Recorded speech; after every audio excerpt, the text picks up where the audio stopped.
My mom had to write the names of my youngest brother Carson and I on the back of our baby pictures. Because if she hadn't, she wouldn't have been able to tell the two of us apart. This trend continued as we grew up.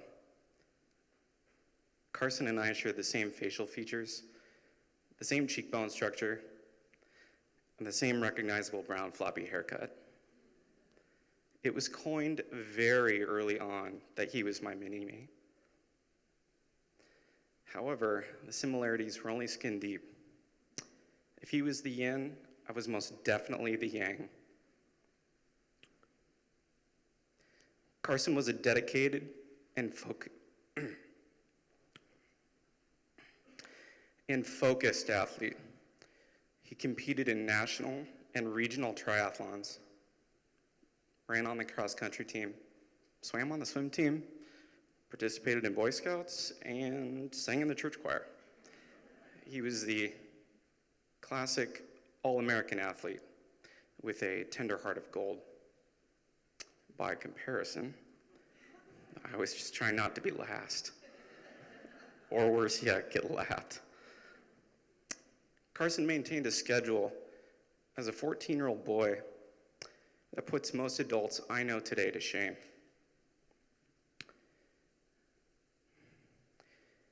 He always made time for his friends, his family, people he barely even knew. And he always remembered people's names. He was the type of kid that you'd meet, make you think, this kid's gonna do something great.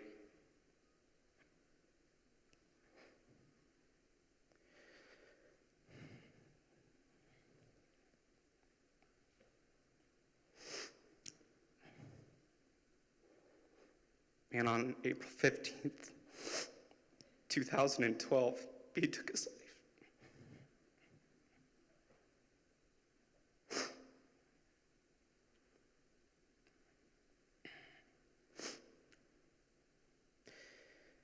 At the time, I was working as a contract event photographer, and I had just finished a very long series of gigs.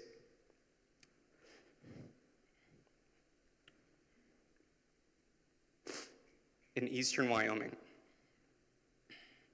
After the long 13-hour drive, I was exhausted, and I had a very busy day ahead of me that consisted of naps and more sleeping. It was during one of these naps that Carson left us.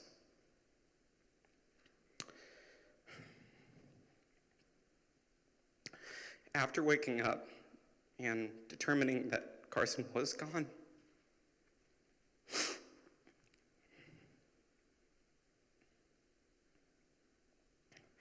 I called the authorities and was instructed to wait outside.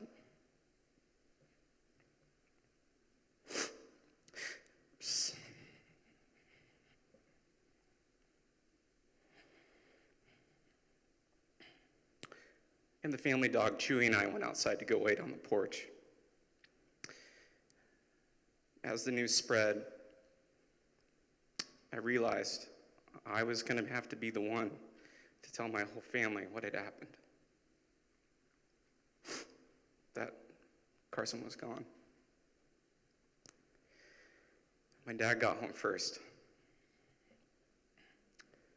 And as he ran towards me, I gasped for air, realizing that I was going to have to tell him that his youngest son was gone. My mom and my middle brother got home next, flying into the driveway. After telling my mom what had happened, she had to be held back from going into the house to help her son.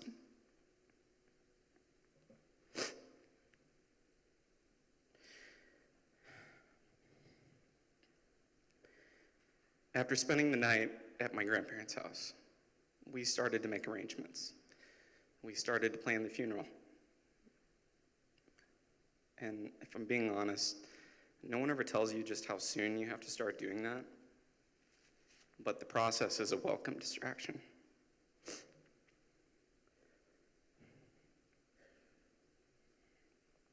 the day we laid Carson to rest, 2,000 people showed up to pay their respects. My middle brother Connor and I decided that we wanted to participate. So Connor sang in this very room with the Matins Choir. And I had prepared a short speech after writing Carson's obituary. I really don't remember a lot from this day. Everything's really blurry. But I remember taking the pulpit, and I remember starting my speech from memory, and I glanced down to remind myself of the second half, the better part, the part that I really cared about the most. And I couldn't read it. Cloudy lakes of tears filled my eyes. So I gave up, and I ad-libbed it. After walking Carson down the aisle, maybe a 100-yard walk, it felt like a mile. And it was the longest mile of my life. I still remember how the unpolished wood grain in Carson's casket felt underneath my fingertips, still tacky from late spring humidity. Getting outside, we hoisted Carson into a golden hearse. And it was in this moment that I realized my brother was gone, and he wasn't coming back.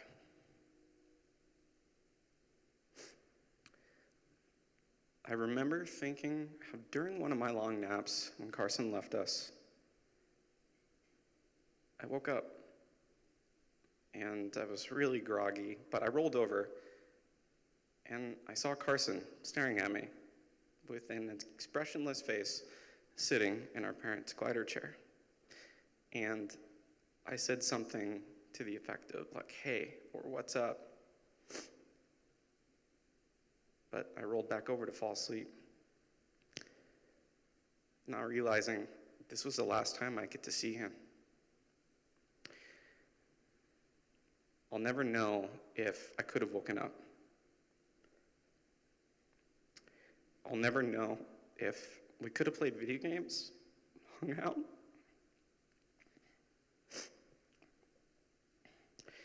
And if things could have been different. But that's a question that I'll shoulder for the rest of my life. When people ask me, "How many brothers do you have?" What do I say? 1? 2?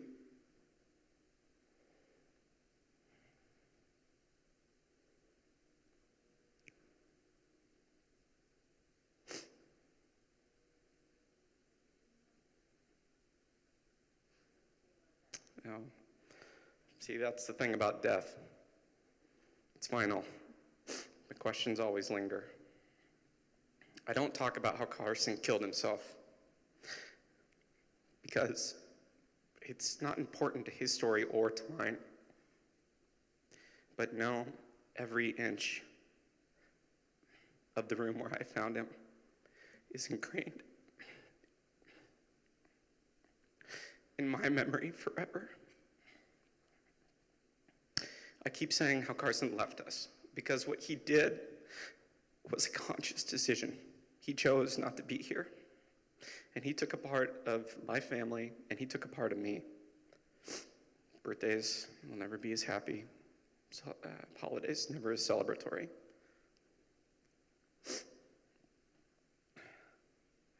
At Christmas time, we have this German tradition, my mom does, where she hides a pickle ornament in the tree, and whoever finds it wins the pickle gift.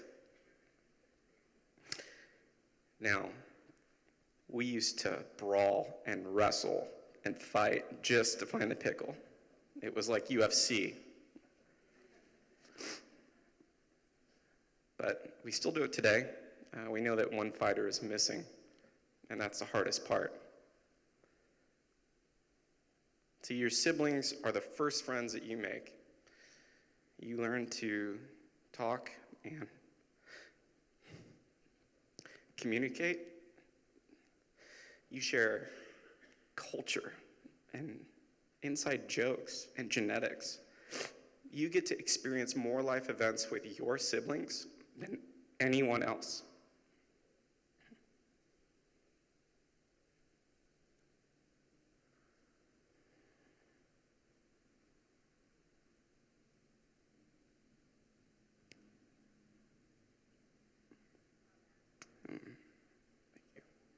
I'm not mad at him anymore. I know he had some things going on, some demons. I just wish I would have known, and I would have slayed them all. That's the thing about depression. It's silent, and it doesn't manifest itself out. In reality, you have no idea where the person sitting next to you tonight is at in their life. You have no idea what inner battles with anxiety or depression they may be fighting. What I know is you don't know. And who's to say she's not rehashing something terrible said to her, something rude, and he's not reliving the worst day of his life. I'm starting to forget Carson's voice.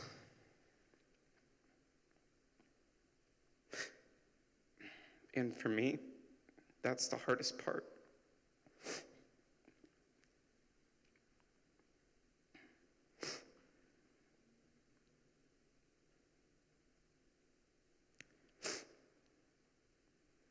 Every day, I choose to say names.